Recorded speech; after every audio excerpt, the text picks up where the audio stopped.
ప్రభువును రక్షకుడైన యేసుక్రీస్తు వారి ప్రశస్తమైన నామానికి మీ అందరికీ వందనాలు, శుభాలు. అందరూ బాగున్నారమ్మా? దేవాదేవుడు మరొక నూతన దినం దయచేసిన దేవాదేవునికి వందనాలు చెల్లించుకుంటూ ఈ దినపు వాగ్దానం ధ్యానించుకుని ప్రార్థన చేసుకుని మన పనులు ప్రారంభించుకుందాం. ఈ దినపు వాగ్దానం, పాడైన స్థలంను బాగు చేయవాడును నేనే. యెషయా గ్రంథం 44వ అధ్యాయం 26వ వచనం, ఆఖరి వచనంలో పాడైన స్థలంను బాగు చేయవాడు నేనే. దేవాదేవుడు ఎవరైతే పాడైన స్థితిలో ఉంటారో, దీనస్థితిలో ఉంటారో, ఇంకా పనికి రాదు, నా పని అయిపోయింది, నాకు ఎవరో సహాయం చేయరు, నా బ్రతుకు ఇంతే అన్న వాళ్ళకి దేవుడు అంటున్నాడు, నువ్వు పాడైన స్థితిలో నేను బాగు చేయవాడు నేనే. కాబట్టి దినాన్న ఏ స్థితిలో ఉన్నావు నాకు తెలియదు, కానీ ప్రభుకు సమస్తం ఎగిరినవాడు, సమస్తం చూచున్న దేవుడు ఆయన. నీకు ఏ విషయంలో నువ్వు చెడిపోయినావో, ఏ వ్యసనంతో ఉన్నావో ఆ వ్యసనాలను దేవుడు తీసివేసి నిన్ను బాగు చేయగలడు.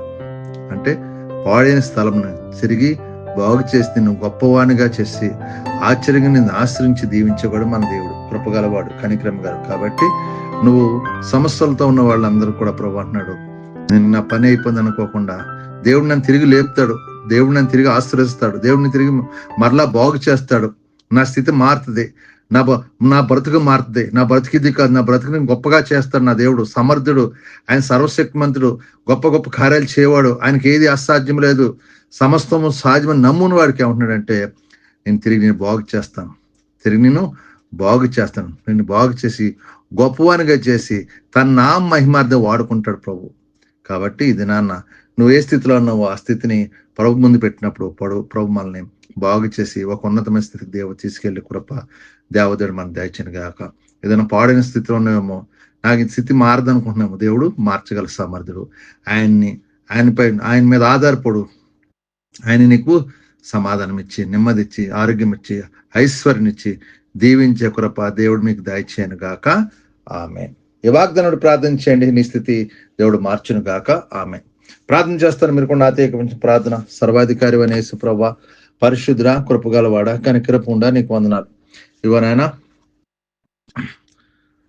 ఈ దినమంతా మేము చేస్తున్న మా చేతి పనులు, మమ్మల్ని, మా యజమానులు, తోటి పనివారు అందరితో సమాధానం దయచండి. మేము వెళ్ళే ప్రతి పనిలో విజయాన్ని దయచండి. దుష్టుడు సాతాను ఎటువంటి గలిబిలి ఆటంకాలు లేకుండా సహాయించండి. మా చుట్టూ కంచండి. యజమానుల ద్వారా తోటి పని వారితో ఏ కీడు లేకుండా సహాయించండి. ప్రతి కీడు మేలుగా మలచండి.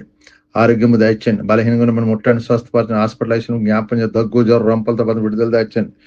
అలాగే డెంగ్యూ జ్వరం, టైఫాయిడ్ జ్వరాలు, అలాగే ప్లేట్లెస్ పడిపోవడం అన్నిటిని విడిపించండి. షుగర్, బీపీ, గ్యాస్, మోకాలను విడుదల దాయించండి. నూతన కార్యాలు జరిగించండి. ఆర్థిక ఇబ్బందులు దూరపడి అప్పులు, బంధకాలను విడిపించి కృపలో భద్రపరిచి శాంతి, సమాధానం, నెమ్మది దాయించమని. ఇతను పుట్టినరోజు, పెళ్లి రోజు జరుపుకున్న బిడ్డలను కూడా దీవించండి, ఆశ్రయించి కృప చూపించమని. మీ కృపలో భద్రపరిచి కాచి కాపాడమని. ఈ దినమంతా మమ్మల్ని మా చేతి పనులు దీవించి ఆశ్రయించి కృప చూపించమని యేసు పరిశుద్ధం అడుగుతున్నాను తండ్రి. ఆమేన్. వందనాలు. ఆమేన్. ప్రభు నామంలో ఈ వీడియో వీక్షించిన ప్రతి ఒక్కరికి జీసస్ స్వస్థత ప్రార్థనా మందిరం వారి ప్రత్యేక వందనాలు తెలియజేసుకుంటున్నాము. మరి ఇంకెన్నో సందేశాలు, వీడియోలు, సంఘ కార్యక్రమాలు మీకు అందుబాటులోకి రావడానికి పక్కనే ఉన్న సబ్స్క్రైబ్ బటన్ని ప్రెస్ చేసి బెల్ ఐకాన్ని కూడా ప్రెస్ చేయాల్సిందిగా కోరుకుంటున్నామండి.